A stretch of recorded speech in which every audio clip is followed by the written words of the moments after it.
Hello friends, welcome to our YouTube channel learn with NH.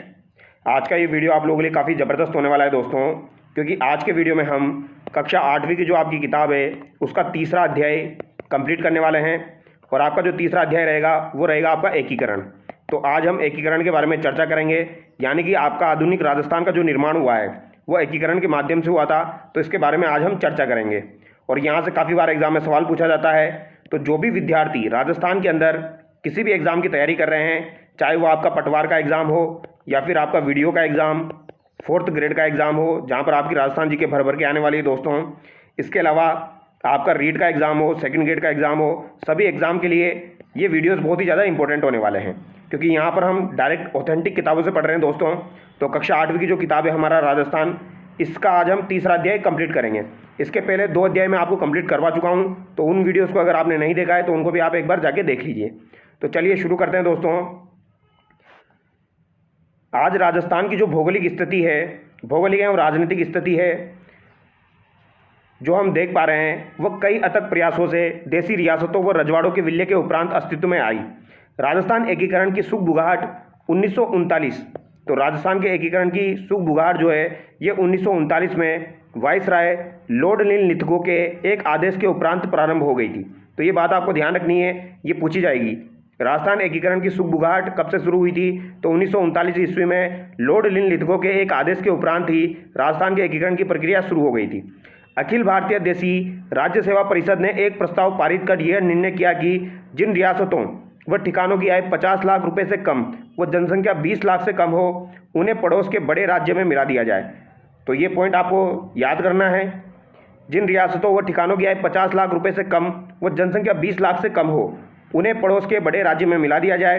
यद्यपि यह कार्य इतना भी सरल नहीं था, किंतु प्रजामंडल आंदोलन द्वारा जन जागृति व एकीकरण की प्रक्रिया को आगे बढ़ाया गया। 22 मई 1946 के ज्ञापन द्वारा, कब दोस्तों? 22 मई 1946 के ज्ञापन द्वारा ब्रिटिश सरकार ने देसी रियासतों को एकीकरण की प्रक्रिया शीघ्र पूर्ण करने हेतु कहा। एकीकरण की यह प्रक्रिया जारी थी। इसी दौरान 15 अगस्त 1947 को हमारा देश स्वतंत्र हो गया।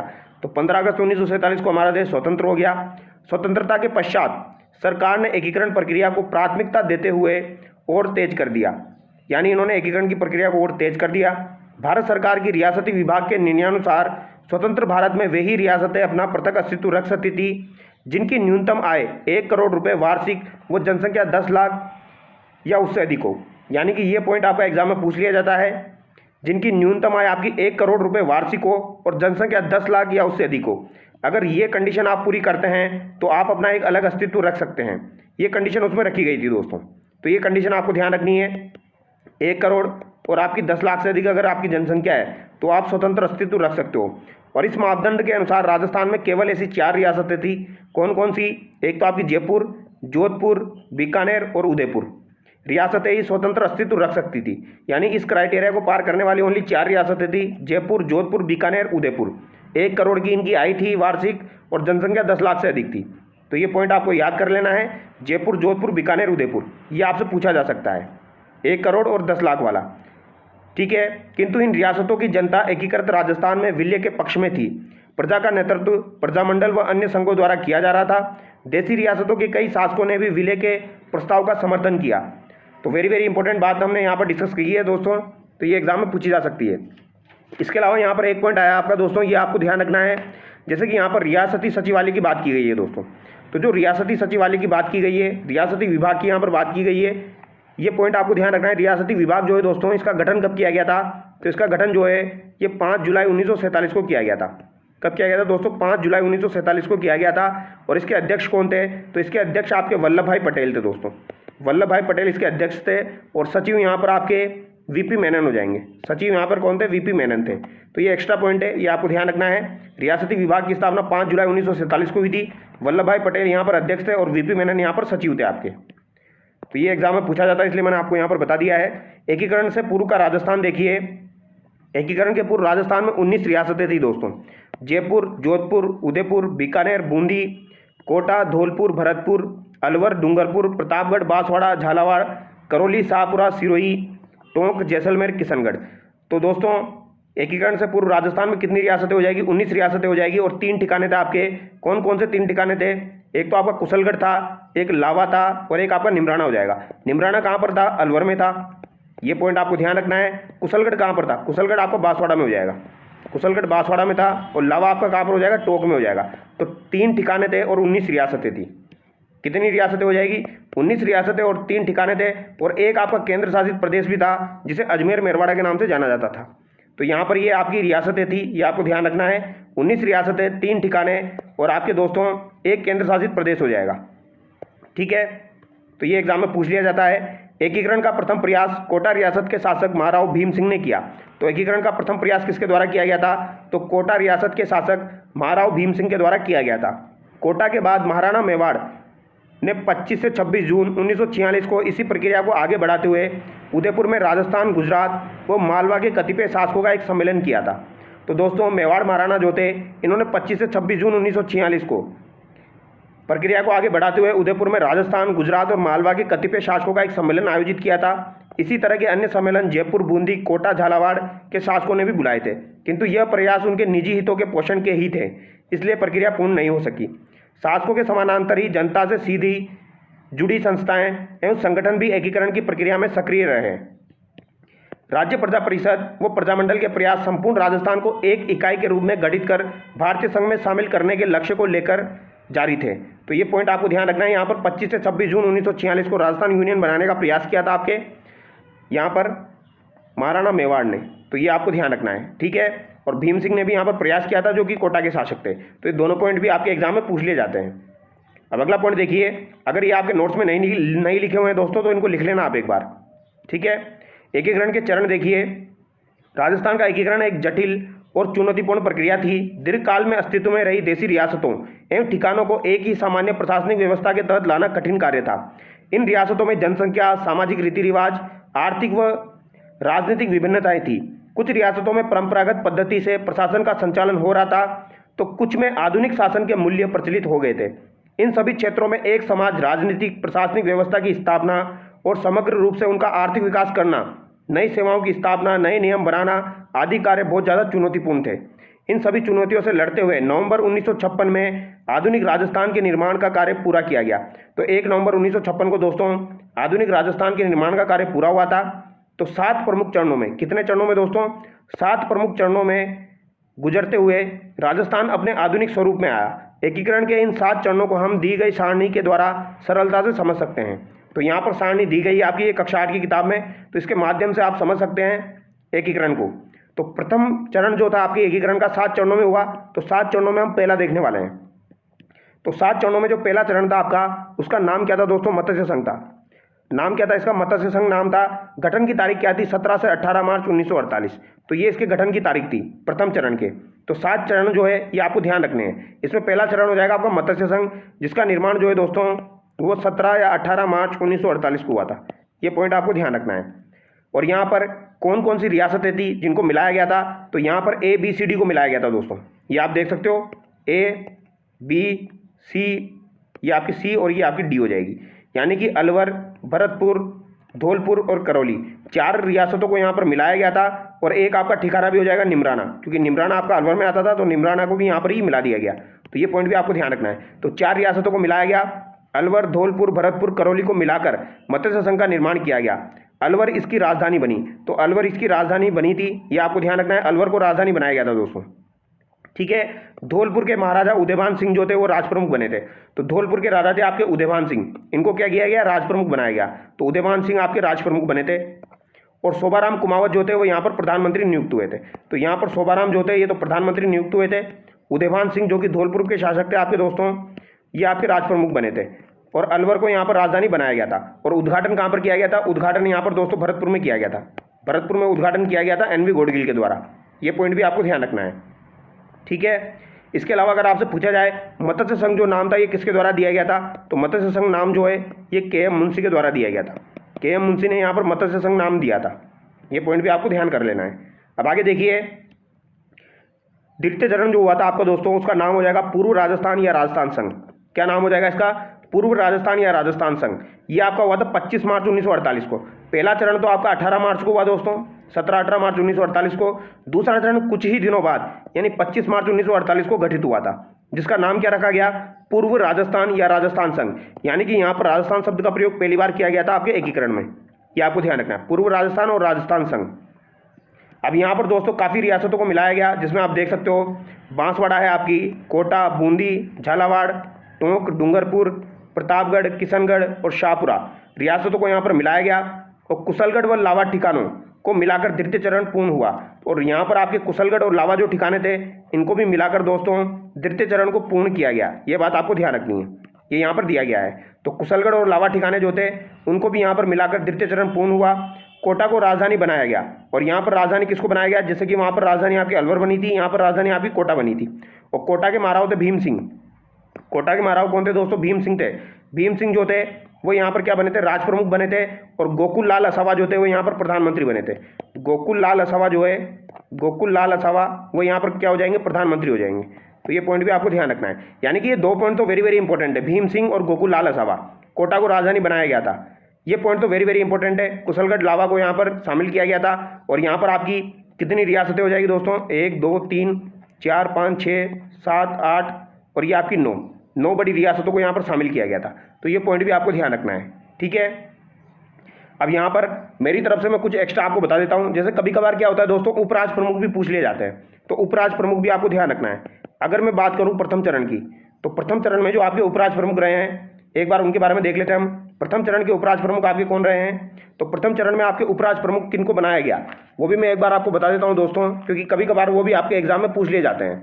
तो यहाँ पर जो आपके उपराष्ट्र प्रमुख बनाए गए थे दोस्तों, वो गणेश पाल को बनाया गया था। किसको बनाया गया था दोस्तों, गणेश पाल जो थे करौली वाले, उनको आपके यहाँ पर उपराष्ट्र प्रमुख बनाया गया था। ये करौली के थे आपके, इनको यहाँ पर उपराष्ट्र प्रमुख बनाया गया था प्रथम चरण में।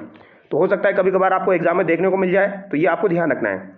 और अगर आपसे बात की जाए द्वितीय चरण में उपराष्ट्र प्रमुख किसे बनाया गया था, तो द्वितीय चरण में उपराष्ट्र प्रमुख की बात की जाए दोस्तों, तो द्वितीय चरण में उपराष्ट्र प्रमुख जो है ये आपके बहादुर सिंह को बनाया गया था।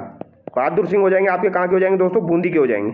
बहादुर सिंह बूंदी के जो थे, इनको यहाँ पर उपराष्ट्र प्रमुख बनाया गया था, ठीक है। और अगर आपसे पूछा जाए कनिष्ठ उपराष्ट्र प्रमुख किसे बनाया गया था, यहाँ पे 2 उपराष्ट्र प्रमुख थे आपके। कनिष्ठ उपराष्ट्र प्रमुख जो है वो आपके दोस्तों लक्ष्मण सिंह डूंगरपुर को बनाया गया था। लक्ष्मण सिंह डूंगरपुर को यहाँ पर आपके उपराष्ट्र प्रमुख बनाया गया था, कनिष्ठ उपराष्ट्र प्रमुख।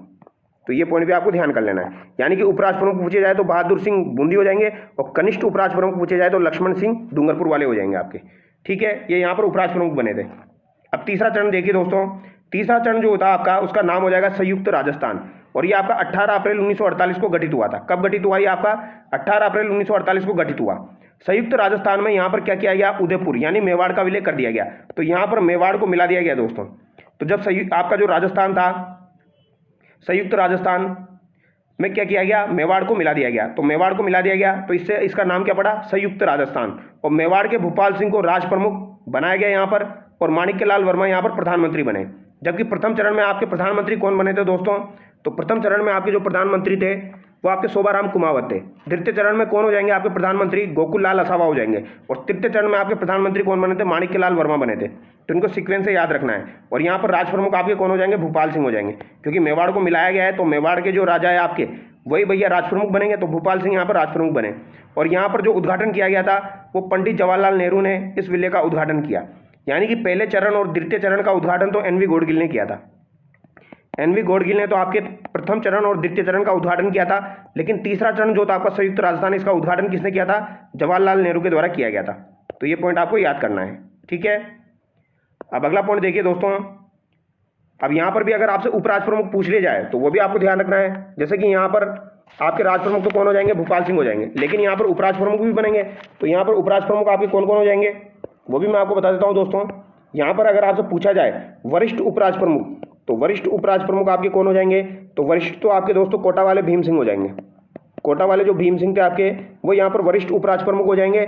लेकिन कनिष्ठ उपराष्ट्र प्रमुख यहाँ पर दोनों हो जाएंगे आपके, जो हमने डिस्कस किए, बूंदी के और आपके डूंगरपुर के। तो बूंदी और डूंगरपुर के कौन कौन, बूंदी का तो आपका बहादुर सिंह हो जाएगा, और डूंगरपुर का कौन हो जाएगा, लक्ष्मण सिंह। ये कनिष्ठ उपराष्ट्र प्रमुख इनको बनाया गया। वरिष्ठ उपराष्ट्र प्रमुख आपके भीम सिंह को बनाया गया। और यहाँ पर दोस्तों आपके जो राज प्रमुख थे वो कौन बने थे, यहाँ पर भूपाल सिंह बने थे, ठीक है। और माणिक्यलाल वर्मा जो थे वो यहाँ पर प्रधानमंत्री बने थे। ये पॉइंट आपको ध्यान रखना है। अब अगला चरण देखिए दोस्तों, चौथा चरण। चौथा चरण आपका काफ़ी ज़्यादा इंपॉर्टेंट है। यहाँ पर वृहत राजस्थान जो था दोस्तों, इसका निर्माण हुआ था 30 मार्च 1949 को। इसका नाम क्या हो जाएगा आपका, व्रत राजस्थान हो जाएगा। और इसका निर्माण हुआ आपका 30 मार्च 1949 को। तो 30 मार्च 1949 को व्रत राजस्थान का गठन किया गया। संयुक्त राजस्थान में जयपुर, जोधपुर, बीकानेर और जैसलमेर का विलय हुआ। तो यहाँ पर आपकी जो 4 बड़ी रियासतें थी उनका विलय किया गया, जिसमें आपकी जयपुर हो जाएगी, जोधपुर हो जाएगी, जैसलमेर हो जाएगी और एक आपकी बीकानेर हो जाएगी। तो यहाँ पर जयपुर, जोधपुर, जैसलमेर और बीकानेर का विलय किया गया दोस्तों। ये आप देख सकते हो, बीकानेर, जोधपुर, जैसलमेर और एक आपकी जयपुर हो जाएगी। तो ये 4 बड़ी रियासतों का विलय यहाँ पर किया गया। और ये कब किया गया, तो ये 30 मार्च 1949 को किया गया। और इसी दिन फिर आपका राजस्थान दिवस मनाया जाता है। तो राजस्थान का स्थापना दिवस 30 मार्च को ही मनाया जाता है, क्योंकि इस दिन 4 बड़ी रियासतों का विलय हुआ और व्रत राजस्थान का गठन किया गया था। और ये आपका कौन सा चरण हो जाएगा, चौथा चरण हो जाएगा। और ये कौन सी समिति की सिफारिश पर किया गया था, तो उसके बारे में हम देखेंगे। जयपुर के मानसिंह द्वितीय यहाँ पर राज प्रमुख बने। तो जयपुर के मानसिंह द्वितीय जो थे वो तो यहाँ पर राज प्रमुख बने थे। हीरालाल शास्त्री यहाँ पर प्रधानमंत्री बने तथा महाराणा भूपाल सिंह जो थे वो महाराज प्रमुख बने थे। तो यहाँ पर दोस्तों एक कंडीशन चेंज होगी, पहले राज प्रमुख आपका चल रहा था, अब यहाँ पर क्या होगा, महाराज प्रमुख। फिर एक आपका क्या हो जाएगा, राज प्रमुख। एक तो महाराज प्रमुख है, एक राज प्रमुख है। तो महाराज प्रमुख आपके कौन बने हैं, तो महाराज प्रमुख तो आपके कौन बने हैं, भूपाल सिंह बने हैं। ये आपको ध्यान रखना है। लेकिन आपके राज प्रमुख पूछे जाए तो राज प्रमुख कौन बने हैं, तो जयपुर के मानसिंह द्वितीय यहाँ पर राज प्रमुख बने हैं। राज प्रमुख मानसिंह द्वितीय बने हैं, ये आपको ध्यान रखना है। और यहाँ पर प्रधानमंत्री कौन बने हैं, हीरालाल शास्त्री बने हैं। जबकि तीसरे चरण में आपके प्रधानमंत्री कौन थे, माणिक्यलाल वर्मा थे। ये आपको ध्यान रखना है। और यहाँ पर उद्घाटन किसने किया, तो वल्लभ भाई पटेल के द्वारा व्रत राजस्थान का उद्घाटन किया गया। पहले चरण का उद्घाटन एनवी गोडगिल ने किया, द्वितीय चरण का एनवी गोडगिल ने किया, तीसरे चरण का आपका जवाहरलाल नेहरू ने किया, जवाहरलाल नेहरू ने किया। और चौथे चरण का किसने किया दोस्तों, वल्लभ भाई पटेल के द्वारा किया गया था। तो ये 4 चरण जो है ये आपको ध्यान रखने हैं, इनका उद्घाटन किसने किया था। ठीक है, तो यहाँ पर जो इंपॉर्टेंट पॉइंट है वो हमने डिस्कस किए हैं। इसके अलावा अगर आपसे पूछा जाए यहाँ पर राजधानी किसको बनाया गया, तो जयपुर को यहाँ पर राजधानी बनाया गया दोस्तों। और जयपुर को राजधानी किस समिति की सिफारिश पर बनाया गया, तो सत्यनारायण राव समिति जो थी, सत्यनारायण राव समिति जो थी उसकी सिफारिश पर यहाँ पर जयपुर को राजधानी बनाया गया। ये पॉइंट आपको ध्यान रखना है। यानी सत्यनारायण राव समिति का संबंध किससे हो जाएगा, चौथे चरण से हो जाएगा। और यहाँ पर जयपुर को राजधानी बनाने की सिफारिश सत्यनारायण राव समिति के द्वारा की गई थी। ये पॉइंट वेरी वेरी इंपॉर्टेंट है, ये आपको ध्यान रखना है। अब 5वां चरण देखिए दोस्तों, 5वां चरण में क्या किया गया, जो आपका व्रत राजस्थान था उसमें मत्स्य संघ का विलय कर दिया गया। तो व्रत राजस्थान जो था उसमें मत्स्य संघ का विलय कर दिया गया दोस्तों। तो यहाँ पर क्या बन गया, आपका संयुक्त व्रत राजस्थान बन गया। और इसका गठन 15 मई 1949 को हुआ था। कब हुआ इसका गठन, 15 मई 1949। अब यहाँ पर आपका सन चेंज हो चुका है दोस्तों, ये आपको ध्यान रखना है। ठीक है, यहाँ पर भी आपका 1949 हो चुका है। यानी स्टार्टिंग के 3 चरण जो थे वो 1948 के थे, बाकी के 2 चरण जो आपके हो जाएंगे ये अभी हम 1949 के डिस्कस कर रहे हैं। तो 15 मई 1949 को आपके संयुक्त व्रत राजस्थान का गठन हुआ। और यहाँ पर मत्स्य संघ जो था उसको दोस्तों व्रत राजस्थान में मिला दिया गया। ये बात आपको ध्यान रखनी है। और निमराना ठिकाना जो था इसका भी विलय यहाँ पर कर दिया गया। तो ये आपको ध्यान रखना है। और यहाँ पर दोस्तों वापस कंडीशन चेंज हो जाएगी। अब यहाँ पर दोस्तों आपके जो रहेंगे, उद्घाटन किसने किया है यहाँ पर, तो यहाँ पर हम बात करें संयुक्त व्रत राजस्थान का। तो यहाँ पर उद्घाटन वगैरह आपको ध्यान नहीं रखना है ज़्यादा, यहाँ पर यही ध्यान रखना है आपको। 5वां चरण जो था इसमें दोस्तों शंकर राव देव समिति जो थी, कौन सी समिति हो जाएगी आपकी, शंकर राव देव समिति। तो शंकर राव देव समिति की सिफारिश पर दोस्तों मत्स्य संघ का विलय किया गया था। यानी कि सत्यनारायण राव समिति का संबंध तो आपके 4थे चरण से हो जाएगा, लेकिन शंकर राव देव समिति का संबंध आपके 5वें चरण से हो जाएगा। ये आपको ध्यान रखना है। और इसके 2 सदस्य एग्जाम में पूछे जाते हैं, तो आपको ध्यान रखना है आर के सिद्धवा और एक आपके हो जाएंगे प्रभु दयाल जो थे वो इसके सदस्य थे। यानी 1+2 रहते हैं। शंकर दयाल थे आपके, शंकर राव देव समिति थी, तो शंकर राव हो जाएंगे एक तो आपके, और आर के सिद्धवा और प्रभु दयाल इसके सदस्य हो जाएंगे। तो इस समिति की सिफारिश पर मत्स्य संघ का राजस्थान में विलय किया गया था। ये बात आपको ध्यान रखनी है व्रत राजस्थान में। और सत्यनारायण राव समिति की बात की जाए तो वो 4था चरण हो जाएगा आपका। तो ये 4था 5वां चरण हो गया। और दोनों समितियां भी मैंने आपको यहाँ पर बता दी। अब 6ठे चरण की बात करते हैं दोस्तों। 6ठे चरण में जो आपका नाम था वो था राजस्थान। तो 6ठे चरण का नाम क्या हो जाएगा, राजस्थान हो जाएगा। और इसका गठन हुआ 26 जनवरी 1950 को। तो 1950 में आपके 6ठे चरण का गठन हुआ था। और वो भी कब हुआ था दोस्तों, 26 जनवरी 1950 को। और यहाँ पर क्या किया गया, सिरोही का विलय राजस्थान में किया गया दोस्तों। तो सिरोही का विलय राजस्थान में आपके 6ठे चरण में किया गया था। लेकिन यहाँ पर देलवाड़ा और आबू क्षेत्र को छोड़कर इसका विलय किया गया था। यहाँ पर देलवाड़ा और आबू को शामिल नहीं किया गया था। सिरोही को पूरा शामिल किया गया था, लेकिन देलवाड़ा को हटा दीजिए और आबू को हटा दीजिए, इसको शामिल नहीं किया गया था 6ठे चरण में। तो इसी वजह से दोस्तों आपके गोकुल भाई भट्ट यहाँ पर नाराज हो गए थे। अब यहाँ पर हम बात करेंगे दोस्तों 7वें चरण की। अब 7वां चरण जो है इसका भी नाम राजस्थान हो जाएगा आपका। 1 नवंबर 1956 को यह गठित हुआ।